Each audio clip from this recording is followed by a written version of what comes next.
Let me show you how to paint onto glass.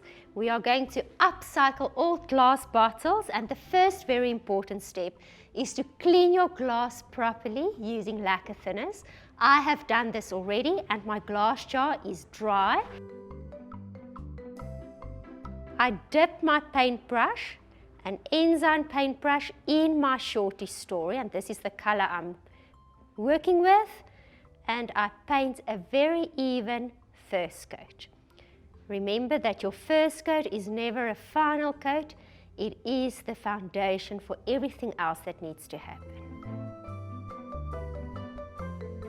This is something that makes Tjhoko so unique, the fact that without a primer, I'm painting straight onto a glass surface.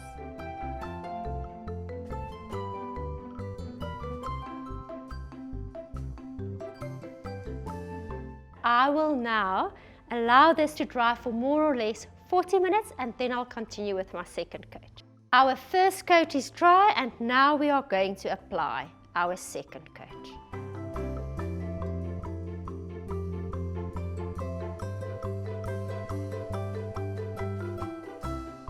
So I apply an even second coat, working on a very smooth surface, and depending on what color you are working with, in some instances a third coat might be required.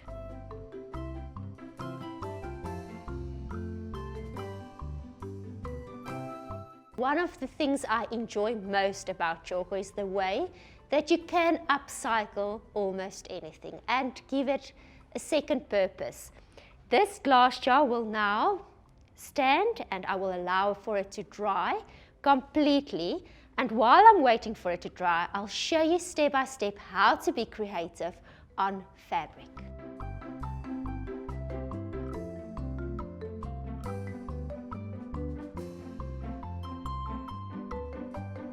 We are going to be creative on fabric, and the first step we are going to do is we are going to work on napkins. Now this can be a napkin, it can be a pillowcase, it can be a tablecloth, it can be a t-shirt.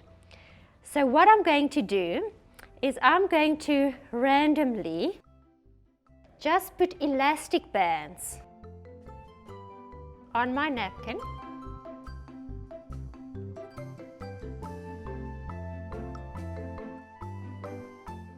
Make it like a sausage.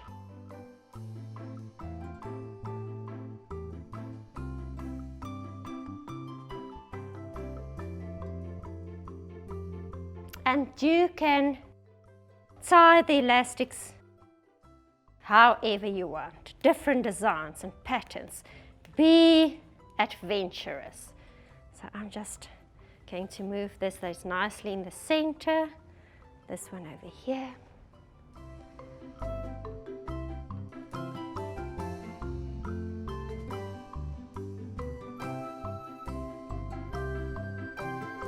I'm now going to fold it in half and put another elastic to combine those two ends together, join them together.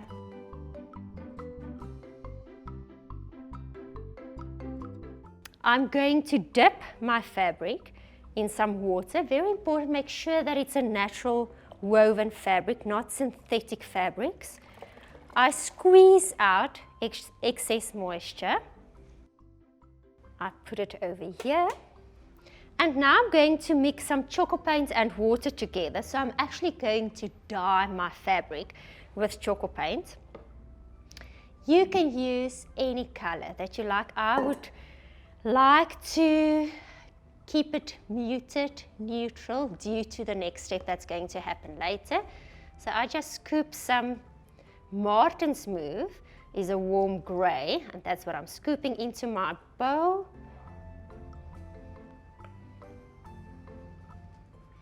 I'm adding water, and you can mix as you need. Make sure it's nice and runny. So this is not an exact recipe.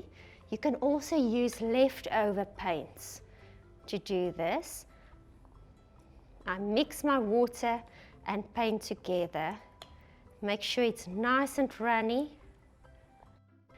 And I'm going to pour this mixture over my fabric.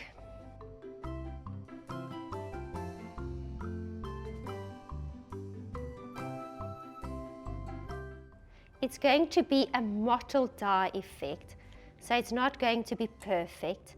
And whatever excess is left in my bowl, I can reuse for my next napkins that I want to dye. So I squeeze out.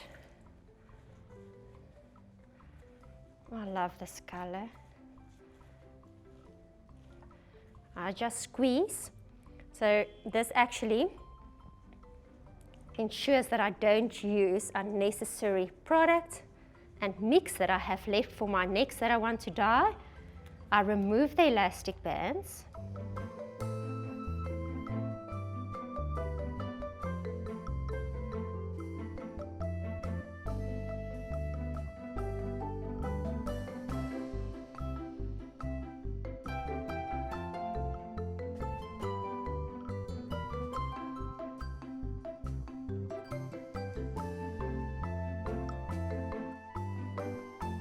I'm now going to dry it flat, iron it, and then I'll be back to show you what's next.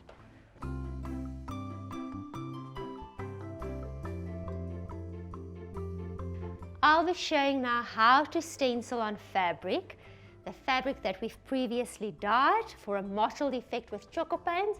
And the stencil I'm using is a lovely leafy pattern. I'll be only doing a section of the napkin with a stencil design, but you can do the entire surface. It completely depends on personal preference. So first of all, I lay my napkin flat.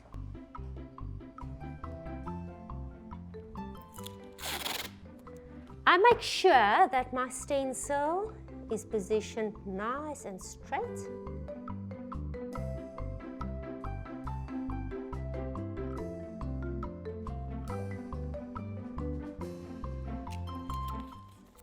I secure my stencil on my fabric surface with some masking tape.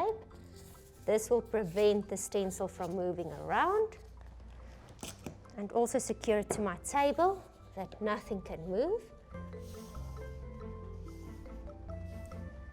I'm going to use the following 4 colors: Olivia's Pale, Maestro, Frick's Forest,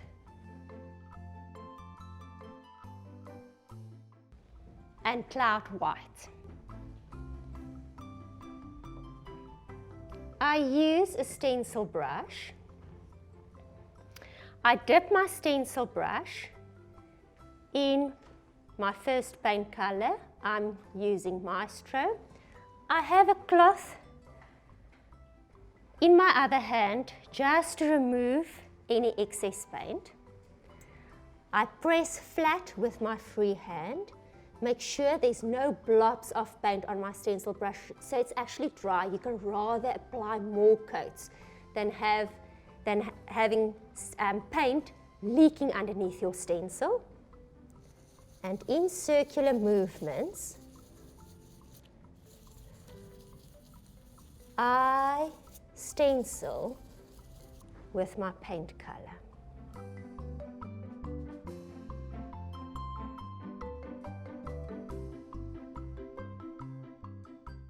And you can see I only do certain areas. I want a shaded leaf effect with various greens.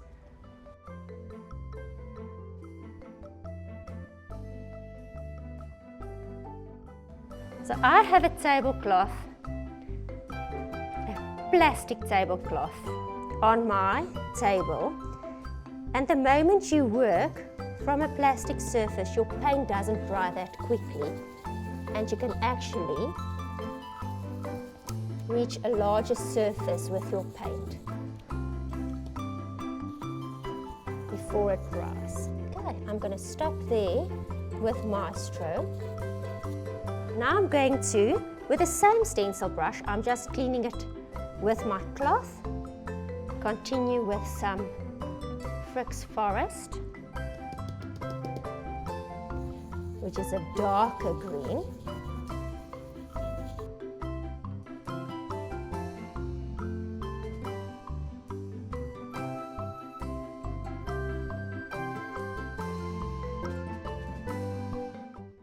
Next, I'll be using some Olivia's Pale.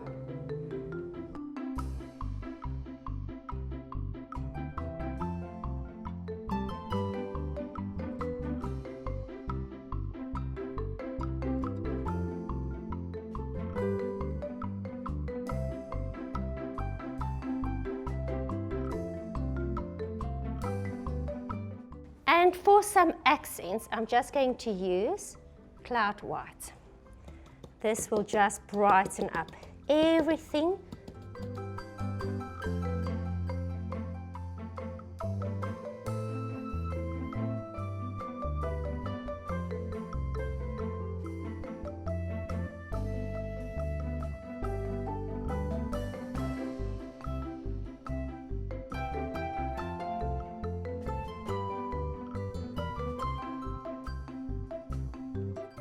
Okay, and I'm ready to remove.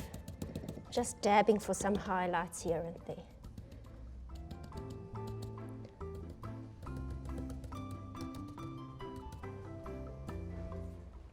Let's remove and see what it looks like.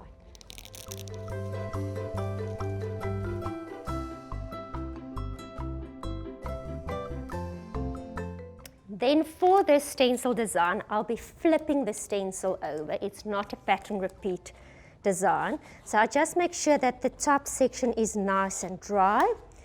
I am going to be safe and just dry it with a cloth as well, that I don't transmit any paint onto my unstenciled area.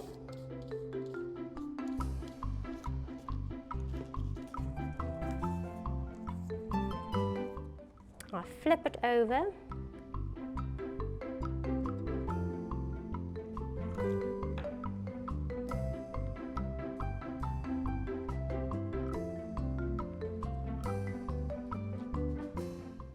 I secure it with masking tape again.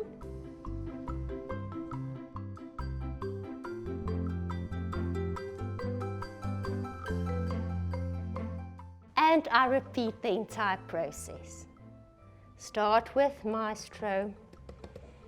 I'll just have another working station on this side.